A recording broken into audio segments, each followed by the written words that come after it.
दोस्तों, दुनिया की सबसे बड़ी कंपनी है एप्पल, जिसकी वैल्यूएशन इस वक्त $2 ट्रिलियन से भी ज्यादा हो चुकी है। और इस कंपनी का सबसे बड़ा हेडक्वार्टर भी कुछ कम नहीं है। इसका नाम है एप्पल कैंपस 2 या एप्पल पार्क, या फिर इसे कुछ लोग स्पेसशिप भी कहते हैं, पर मैं तो इसे एप्पल ऑफिस प्रो मैक्स ही कहूंगा।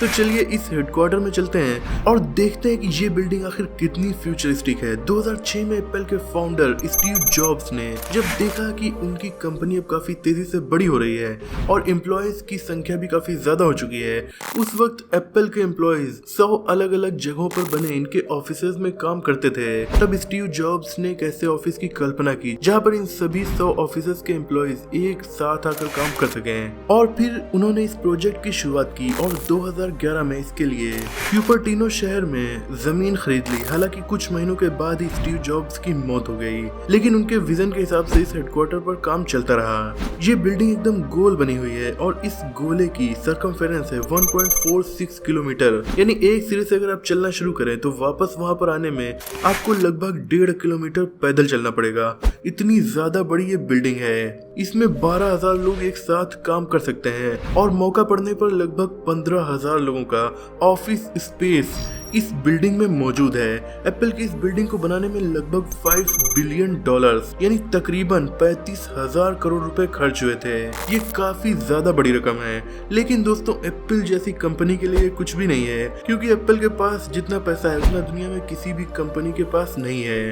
एप्पल की इस बिल्डिंग को पावर लेने के लिए बाहर से जरूरत नहीं पड़ती, क्योंकि ये दुनिया की सबसे ज्यादा इको फ्रेंडली और पावर एफिशिएंट बिल्डिंग्स में से एक है। इसकी सारी पावर सप्लाई रिन्यूएबल एनर्जी से आती है और 75% पावर तो इसे अपनी छतों पर लगे सोलर पैनल से ही मिल जाती है। रिन्यूएबल होने के साथ साथ यहाँ पर काफी ज्यादा ग्रीनरी भी है। इवन इस बिल्डिंग के चारों तरफ ऐसे पेड़ लगाए गए हैं जिन पर सूखे का कोई असर नहीं पड़ेगा, ताकि अगर कभी सूखा पड़े भी तो भी एप्पल के इस हेडक्वार्टर के आसपास हरियाली बनी रहे।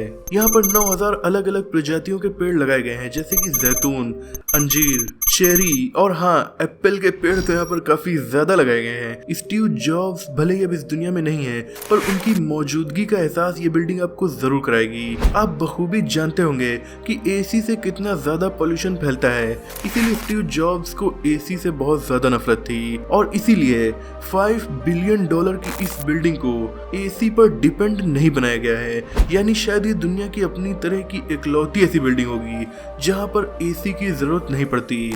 और भले ही एप्पल दुनिया की सबसे बड़ी कंपनी हो, पर एप्पल के एम्प्लॉय इस हेडक्वार्टर में एसी में बैठकर अपना काम नहीं करते।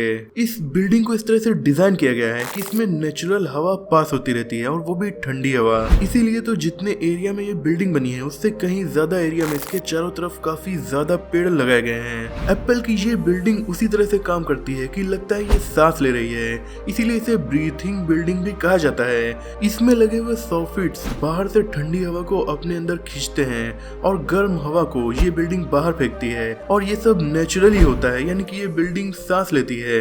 बिना एसी के इस बिल्डिंग के अंदर का टेम्परेचर 20 से 25 डिग्री सेल्सियस तक मेंटेन रहता है। लेकिन फिर भी अगर कभी काफी ज्यादा गर्मी पड़ जाए या फिर काफी ज्यादा सर्दी पड़ जाए तो यहाँ पर एसी फिट की गई है ताकि इमरजेंसी में उनका यूज किया जा सके।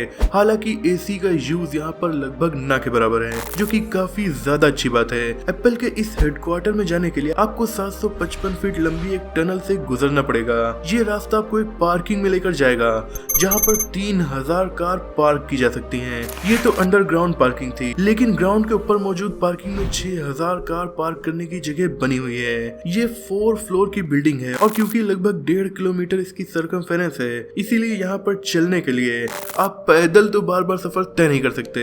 इसीलिए यहाँ पर 1,000 बाइसिकल मौजूद हैं ताकि एम्प्लॉयज एक से दूसरी जगह पर आसानी से यहाँ पर जा सकें। इस बिल्डिंग के बाहर भी साइकिलिंग ट्रैक्स बने हुए हैं। ये तो बात थी मेन बिल्डिंग की। इसी बिल्डिंग के कैंपस में बना है state of the art wellness centre, जहाँ पर जिम और योगा करने की फैसिलिटी तो आपको मिलती है। अगर आपकी हेल्थ ठीक नहीं है तो यहाँ पर आपका इलाज भी हो जाएगा। अगर आपके दांत ठीक नहीं है तो यहाँ पर उन्हें ठीक करने की जगह भी बनी हुई है। यहाँ पर ये बिल्डिंग इसलिए बनाई गई है ताकि एप्पल के एम्प्लॉय हेल्दी और फिट रहते हुए अपने कामों को अंजाम दे सके। और काफी काम करने के साथ अगर आपके भूख लगा है तो इस बिल्डिंग में एक दो नहीं बल्कि 7 कैफेज मौजूद हैं। इस एप्पल पार्क के बीचों बीच स्टारबक्स भी मौजूद है, लेकिन यहाँ पर 7 कैफेज जो मौजूद है उनमें सबसे बड़े कैफे में कई हजार लोग एक साथ बैठकर खाना खा सकते हैं। अगर आप यहाँ से पिज्जा अपने घर ले जाना चाहते हैं तो आपको स्क्वायर बॉक्स में पिज्जा नहीं मिलेगा, बल्कि एप्पल ने पिज्जा स्टोर करने के लिए अपनी तरफ से एक नए बॉक्स का इन्वेंशन किया है जिसमें पिज्जा काफी देर तक सुरक्षित रहता है। यह एप्पल का अपना पिज्जा बॉक्स है। स्टीव जॉब्स ने इस बिल्डिंग में ग्लास का काफी ज्यादा यूज करवाया है ताकि नेचुरल लाइट को अच्छे से यूज करके पावर को बचाया जा सके। इसीलिए तो इस बिल्डिंग में दुनिया के सबसे बड़े कर्व्ड ग्लास लगाए गए हैं। बिल्डिंग के बाहर एक और बिल्डिंग बनी हुई है जिसका नाम है स्टीव जॉब्स थिएटर। ये बिल्डिंग भी पूरी ग्लास की बनी हुई है। इसमें 42 फीट ऊंचा ग्लास का एलिवेटर बना हुआ है जो दुनिया का सबसे ऊंचा फ्री स्टैंडिंग ग्लास एलिवेटर है। पर दोस्तों सबसे खराब बात यह है कि एप्पल की इस खूबसूरत बिल्डिंग में अगर आप जॉब नहीं करते तो आपको एंट्री नहीं मिलेगी। पब्लिक के लिए एप्पल ने अलग से इस बिल्डिंग के बाहर एक कैंपस बनाया है जो कि एक विजिटर सेंटर है। इसमें कोई भी बिना पास के या बिना टिकट के आ जा सकता है। यहाँ पर एप्पल का शोरूम भी बना हुआ है जहाँ पे आप एप्पल के प्रोडक्ट खरीद सकते हैं और इसमें ऑगमेंटेड रियलिटी के जरिए आप पूरे कैंपस को अच्छे से देख भी सकते हैं। इसमें भी एक कैफे बना हुआ है ताकि आप अपना मनपसंद खाना भी यहाँ पर खा सकें। इसे बनाने में $110 मिलियन का खर्चा आया था। इस लिहाज से ये बिल्डिंग काफी महंगी है, पर एप्पल के कैंपस को देखने के लिए इतने ज्यादा लोग आते हैं कि एप्पल अपने इसी शोरूम में अपने प्रोडक्ट्स बेच कर इसकी कॉस्ट निकाल लेगा। एप्पल पार्क को बनाने में बहुत सारी चीजों का ध्यान दिया गया था ताकि ये बिल्डिंग इको फ्रेंडली रहे। उसी में से एक चीज है लकड़ी। दोस्तों ऑफिसेज में वुड का काफी ज्यादा यूज होता है। डेस्क बनाने से लेकर चेयर बनाने तक हम वुड का यूज करते हैं और इतने बड़े ऑफिस के लिए तो काफी सारे पेड़ों को काटना पड़ता।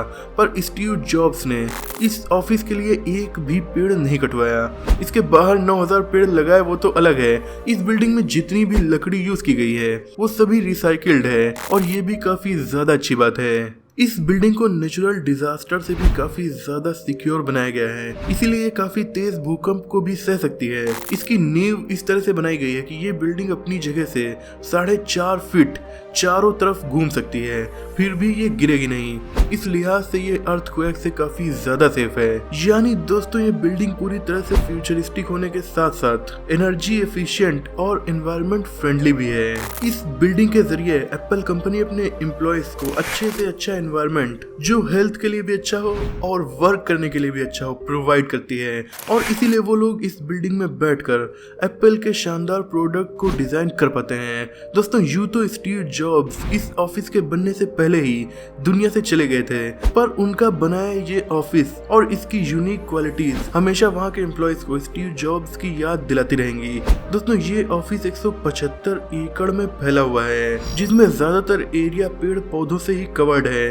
इसीलिए यहाँ के एम्प्लॉय इसे एप्पल पार्क कहना ज्यादा पसंद करते हैं। और इस एप्पल पार्क में चारों तरफ साइकिलिंग ट्रैक्स भी बने हुए हैं ताकि आप आराम से साइकिलिंग करते हुए इस पार्क का लुत्फ उठा सकें। यूं तो इस फ्यूचरिस्टिक बिल्डिंग को बनाने का आइडिया स्टीव जॉब्स का था, पर वो फोन बनाना ज्यादा अच्छे से जानते थे, इसीलिए उन्होंने इसमें आर्किटेक्ट नॉर्मन फोस्टर की हेल्प ली थी। इन्होंने लंदन की famous landmark building 30 street Mary axe design की है।